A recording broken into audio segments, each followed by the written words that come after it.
Hello my dear students, मैं आपका अपने इस YouTube channel Ravi institute chemistry and biology channel पर स्वागत करता हूं।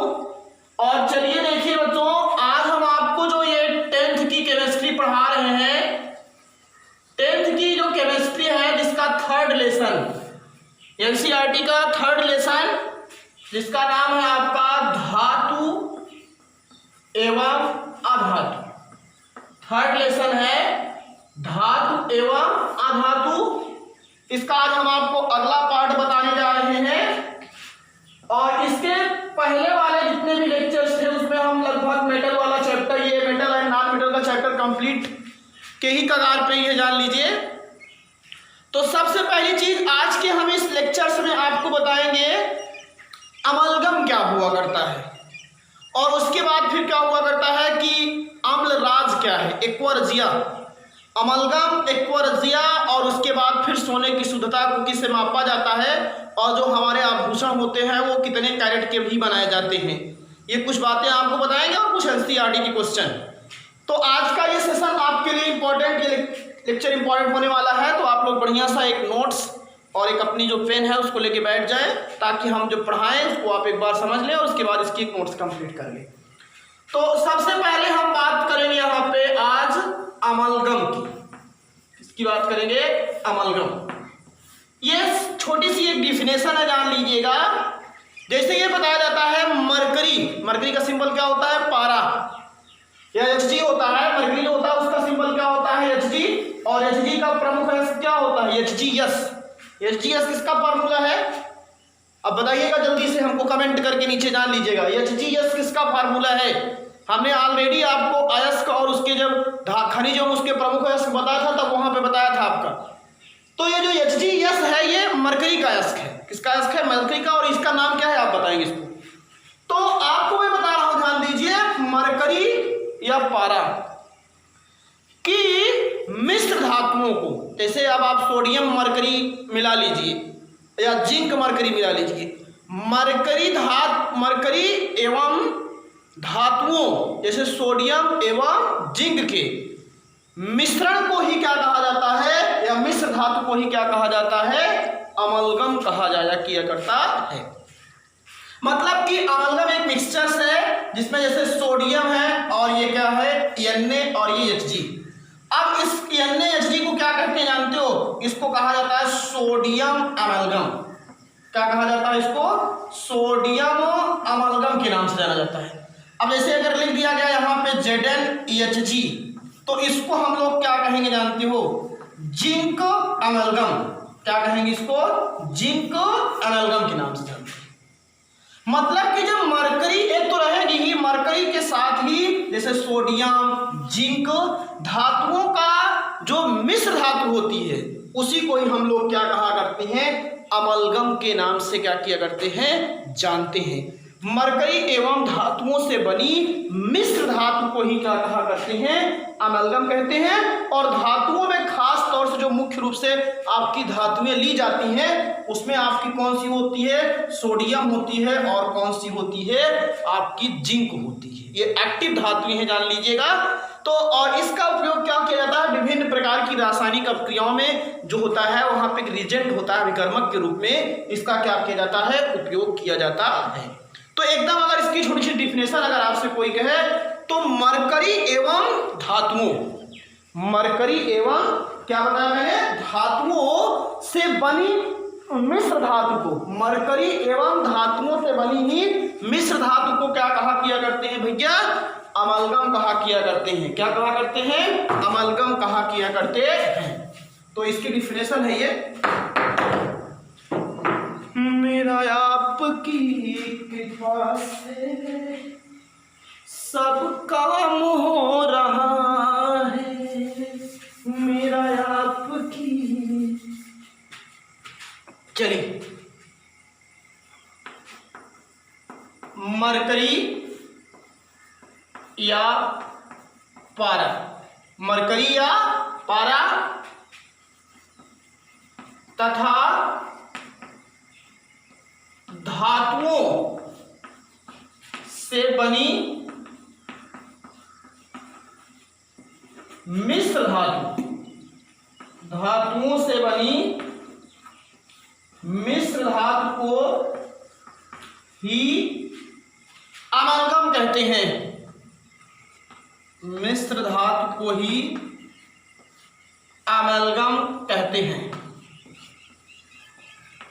ये इसका आंसर है। आपसे पूछे कोई अमलगम क्या है तो आप सीधा से कह दीजिएगा मरकरी या पारा तथा धातुओं से बनी मिश्र धातु को ही क्या कहा किया करते हैं, अमलगम कहते हैं। बात कुछ समझ में आई? मरकरी एवं पारा तथा धातुओं से बनी मिश्र धातु को ही क्या कहा जाता है, अमलगम कहा जाता है। जैसे अब जैसे आपके सामने नंबर 1 है, मैंने कहा सोडियम लिया गया और मरकरी, इन दोनों का जो मिश्र धातु बनाया जाता है तो इसी का नाम हुआ करता है सोडियम अमलगम। क्या नाम होता है इसका? Sodium amalgam. क्या नाम होता है भैया? Sodium amalgam. ऐसे ही जैसे मैंने लिख दिया यहां पे ZnEHG। अब देखिए यहां पे जिंक क्या है, धातु है, अगली चीज मरकरी है। सोडियम क्या है, धातु है, अगला आपका क्या है, मरकरी है। तो और मिश्र धातु किसे कहते हैं आप जानते हो? दो या दो से अधिक धातुओं से एवं अधातुओं से बने मिश्रण को ही क्या कहा करते हैं, समांगी मिश्रण को मिश्र धातु कहा करते हैं। The homogeneous mixtures of made two metals or non metal more than two is called alloy, या मिश्र धातु उसको कहा किया करते हैं। तो यहां पे मैं इतना केवल आपको बता रहा हूं, मरकरी या पारा तथा धातुओं से बनी मिश्र धातु को ही क्या कहते हैं, अमलगम कहते हैं। बहुत इंपॉर्टेंट, इसको थोड़ा ध्यान दिया कि केयर करिए, इंटर में भी इसको पूछा जाता है, इसलिए आपको यहाँ पे बता रहा हूँ। और ये रिएक्शन होता है वहां पे, उसको कहा जाता है क्लीमेंसन अपक्रिया, वहां पे इसका उपयोग किया जाता है। ये जान लीजिए, क्लीमेंसन अप चेन एल्डिहाइड और कीटोन वहां जब चैप्टर पढ़ाया जाता है, लेकिन अभी आपको लिखना जानो तो बहुत अच्छा है। इसीलिए तो कहता हूँ एक एक कॉन्सेप्ट क्लियर कीजिए, रटिए नहीं, और एक एक कॉन्सेप्ट जैसे मैं पढ़ा रहा हूँ वैसे ही आप उसको विधिवत तरीके से तैयार भी कीजिए। तो ये जिंक और ये अमलगम हो गया। इस जिंक और अमलगम के मिश्रण को हम लोग क्या कहेंगे, जिंक और जो मरकरी है ये, इसको हम लोग कहेंगे जिंक अमलगम। बस हो गया। और एक चीज नीचे हम यहां पे लिखना चाहेंगे, हमारी इच्छा भी है, अमलगम का उपयोग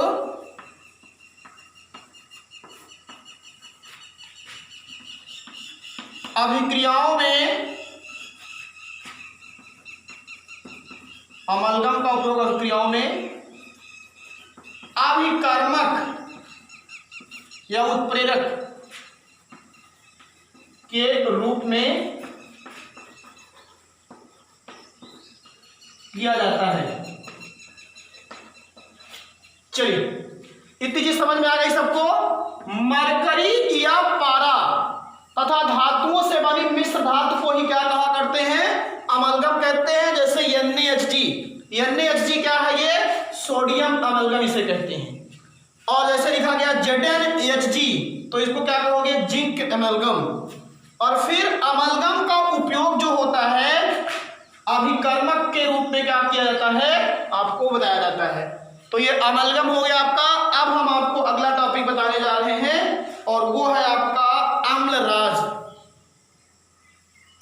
क्या बताने जा रहे हैं आपको, क्लियर हो गया ना भैया? बहुत सही, एकदम बढ़िया सा, इसको खुशी खुशी, जबरदस्त, जिंदाबाद, शानदार, बढ़िया सी एक नोट्स बनाए, आप जान लीजिए, शानदार, जबरदस्त, जिंदाबाद। चलो अगला हमारा जो टॉपिक है वो महा इंपॉर्टेंट टॉपिक है, उसका नाम है अम्लराज। क्या नाम है इसका, अम्लराज। अगर आपसे पूछे अम्लों का राजा किसे कहते हैं जानते हो, तो सल्फ्यूरिक अम्ल को कहते हैं। अम्लों का राजा, जैसे जंगल का राजा कौन है, शेर। मछलियों का राजा क्या है, शार्क। समझ में आया? तो वैसे ही आपका अम्लों का राजा कौन होता है, सल्फ्यूरिक अम्ल होता है। तो ये चीज आप ध्यान दीजिएगा। लेकिन यहाँ अम्लराज में सल्फ्यूरिक अम्ल की बात नहीं की गई है, अम्लों का राजा मैं कह रहा हूँ, ना कि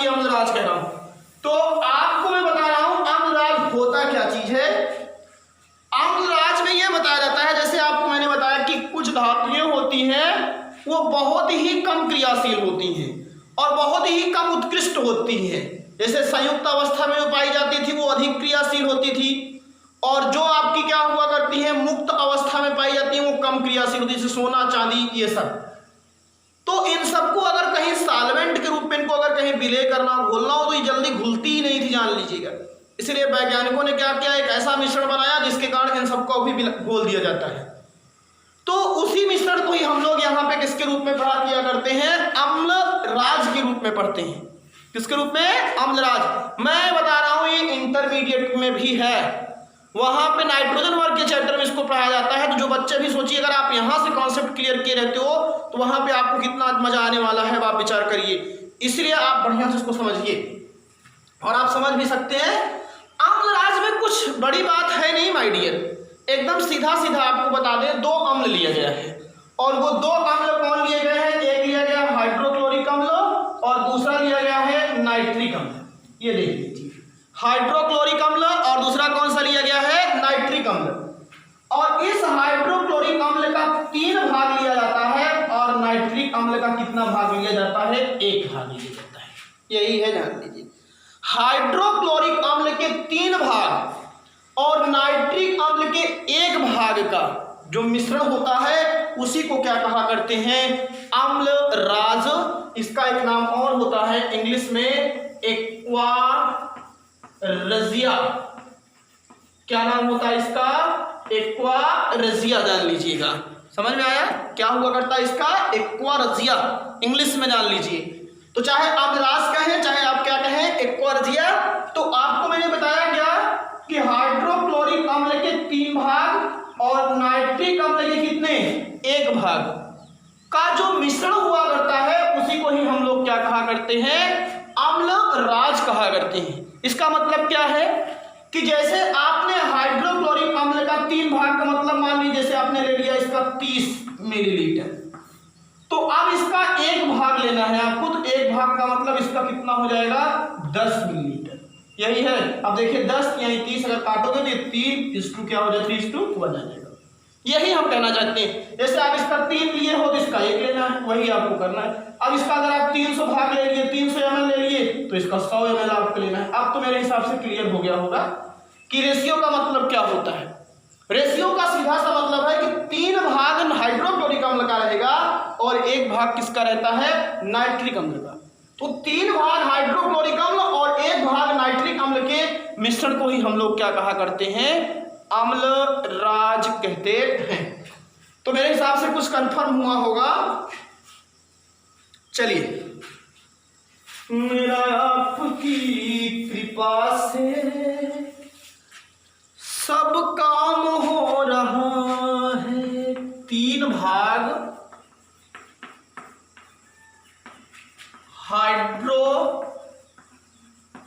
हाइड्रोक्लोरिक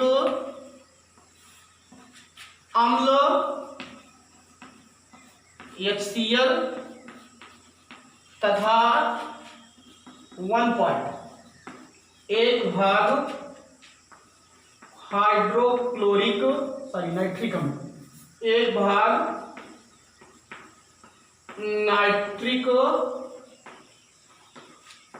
अम्ल के मिश्रण को, अम्ल के मिश्रण को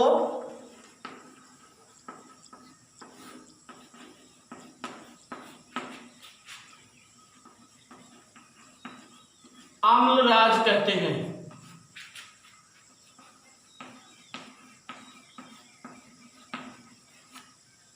तीन भाग हाइड्रोक्लोरिक अम्ल HCl तथा 1 भाग नाइट्रिक अम्ल का जो मिश्रण हुआ करता है उसी को ही हम लोग क्या कहा किया करते हैं, अम्लराज या एक्वा रजिया कहते हैं।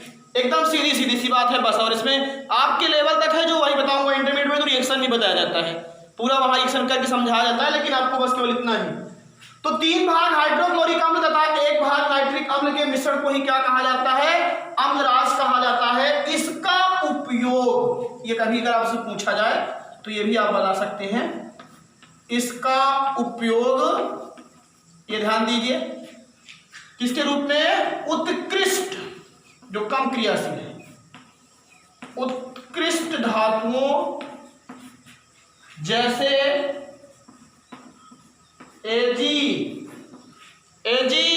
ओजी करता हूं मैं जो तुम भी करो जी। ओके, हम जो यहाँ पढ़े कर रहे हैं वही आप भी पढ़े कीजिए, अपनी नोट्स बनाइए, उसकी टाइम टेबल के अकॉर्डिंग पर डे प्रिपरेशन कीजिए, नहीं तो आपके पास बैलेंस बढ़ता चला जा रहा है। अभी केमिस्ट्री पढ़ा रहे हैं, फिर बायोलॉजी पढ़ाएंगे, फिर फिजिक्स जब मिलेगी आपको, तो अब आप बताइए, आप अभी बहुत एकदम जान लीजिए शुरुआत ही एक पोजीशन पे हैं और ये याद तैयार नहीं रहेगा तो इकट्ठा हो जाएगा तो तैयार नहीं कर पाएंगे आप लोग। इसलिए पढ़े इसको तैयार कीजिए और नोट्स बनाइए और बढ़िया तरीके से खुशी से इसको पढ़िए, यही हम चाहते हैं। AG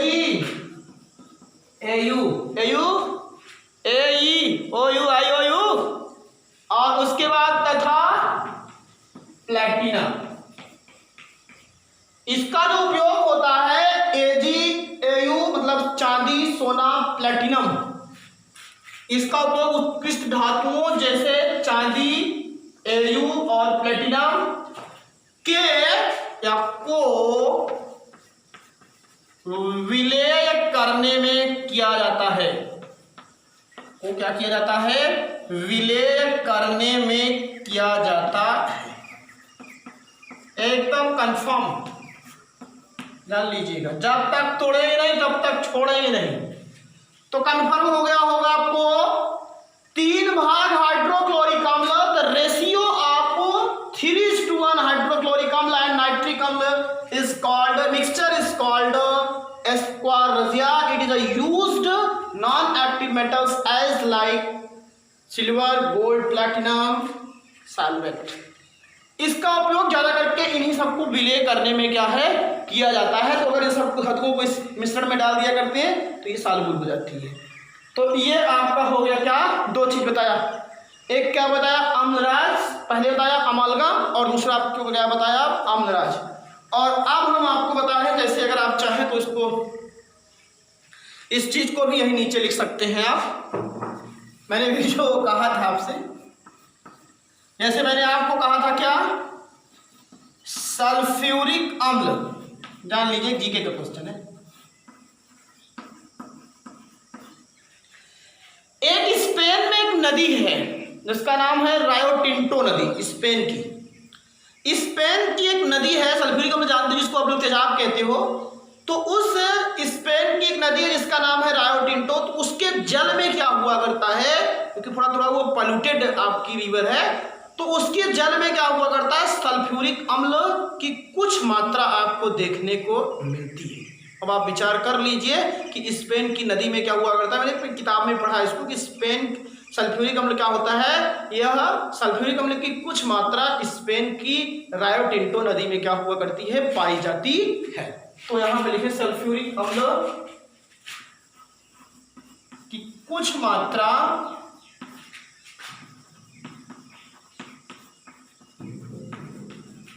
स्पेन की रायो टिंटो नदी में, स्पेन की रायो टिंटो नदी में सल्फ्यूरिक अम्ल की कुछ मात्रा स्पेन की रायो टिंटो नदी में उपस्थित होता है।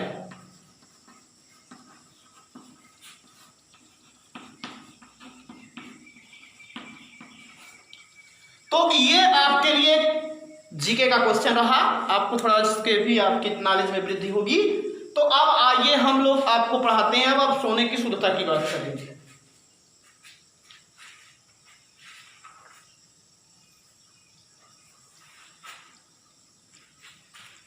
सोने की शुद्धता का मापन, तो मेरे डस्टर कहाँ हो,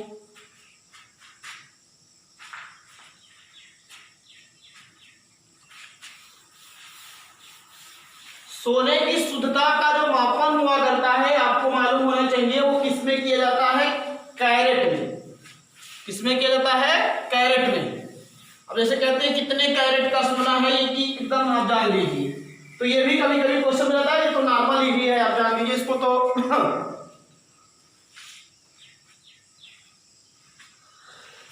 सॉरी,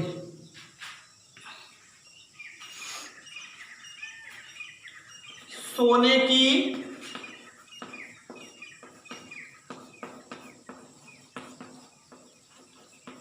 शुद्धता का मापन। मैंने बताया क्या कि सोने की शुद्धता को कैरेट में मापा जाता है। किस में मापा जाता है? कैरेट में। और 24 कैरेट का जो सोना होता है वो शुद्ध माना जाता है। शुद्ध सोना जो होता है वो 24 कैरेट का होता है। इसकी डेंसिटी है, मात्रा हुआ करती है। और कुछ जो आप जानते हो, सब लोग सोने का उपयोग आभूषण बनाने में किया जाता है। जितने भी प्रकार के आज आप देखते हो ज्वेलर्स हैं, उन सबका उपयोग सोने से ही बनाने में किया जाता है और सोने से ही आभूषण बनाए जाते हैं। लेकिन आपको एक चीज बता दे रहा हूं कि जो आभूषण बनाए जाते हैं वो टोटली 24 कैरेट के नहीं होते। उसमें क्या किया जाए, वो केवल लगभग 22 कैरेट के हुआ करते हैं जो सोने होते हैं। और उस सोने में क्या किया जाता है, 2% चांदी या तांबा को क्या किया जाता है, मिला दिया जाता है। तो 4 बातें एकदम उभर के चली आई आपके सामने। क्या उभर के? सोने की शुद्धता को किस में मापा जाता है? कैरेट में मापा जाता है। शुद्ध सोना जो होता है वो 24 कैरेट का होता है और सोने का उपयोग विभिन्न प्रकार के आभूषण बनाने में किया जाता है। ये लाइन तो आप ऐसे ही तरीके से जानते हो। किंतु आभूषण बनाने से पहले या किंतु जो जिस सोने का आभूषण बनाया जाता है वो 22 कैरेट का होता है। उसमें क्या किया जाता है, 2% या 2 भाग, 22 में से 24 होता है तो 2 भाग के अंतर्गत चांदी या तांबा यही चीज को मिला दिया जाता है और 22 भाग किसका हुआ करता है, सोने का हुआ करता है। तो इतनी चीज सोने के बारे में मैंने आपको बता दिया और वैसे भी जानते हो।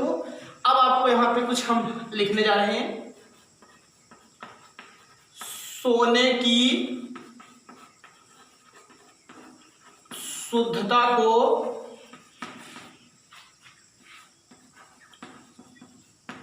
कैरेट, अंडरलाइन शब्द है, कैरेट में मापा जाता है। सोने की जो शुद्धता है उसको किस में मापा जाता है? कैरेट में मापा जाता है।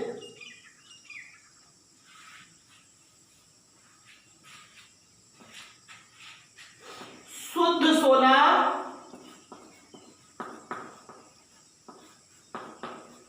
24 कैरेट का होता है।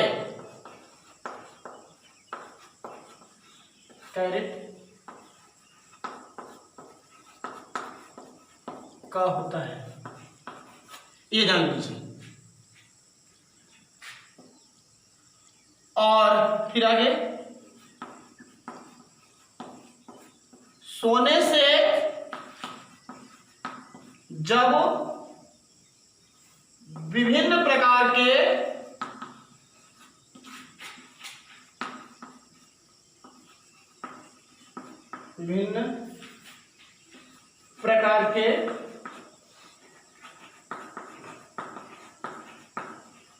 आभूषण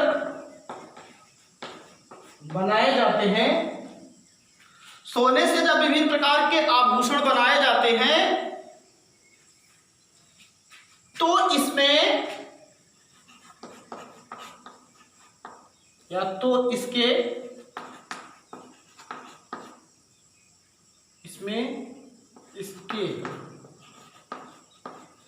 24 भाग में 2 भाग चांदी या तांबा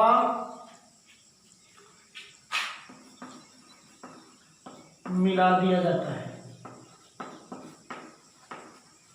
ये सोने की शुद्धता को कैरेट में मापा जाता है और जो शुद्ध सोना होता है वो 24 कैरेट का होता है, 24 कैरेट का।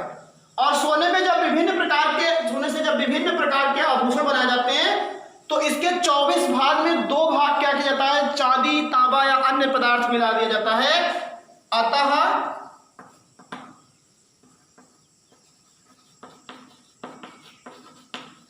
आभूषण बनाए जाने वाले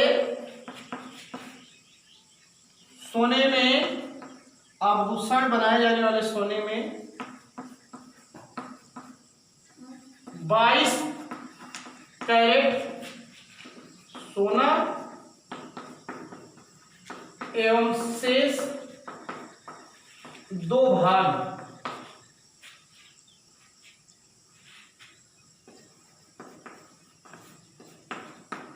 चांदी या तांबा मिला होता है। ये जान लीजिए। तो आई होप ये भी आपको एकदम क्लियर हो गया होगा सोने की शुद्धता वाला भी, कि सोने की जो शुद्धता हुआ करती है उसे हम लोग किस में मापते हैं, कैरेट में मापा जाता है। और जो शुद्ध सोना होता है वो 24 कैरेट का होता है। और सोने में जब विभिन्न प्रकार से या सोने से जब विभिन्न प्रकार के आभूषण बनाए जाते हैं तो इसके 24 भाग में 2 भाग चांदी या तांबा मिला दिया जाता है। अतः आभूषण बनाए जाने वाले सोने में 22 कैरेट सोना होता है और जो शेष 2 भाग हुआ करता है इसका, उसके अंतर्गत क्या हुआ करते हैं, चांदी या तांबा मिला होता है। तो आज के इस लेक्चर्स में हमने आपको पहले बताया अमलगम, मरकरी एवं धातुओं से बनी मिश्र धातु को ही अमलगम कहते हैं, जैसे सोडियम अमलगम, जिंक अमलगम। और फिर उसके बताया आपको कि एक्वारिया या अम्लराज क्या होता है, 3 भाग हाइड्रोक्लोरिक अम्ल और 1 भाग नाइट्रिक अम्ल का मिश्रण ही अम्लराज कहलाता है। ये रेशियो याद रखिएगा आप लोग।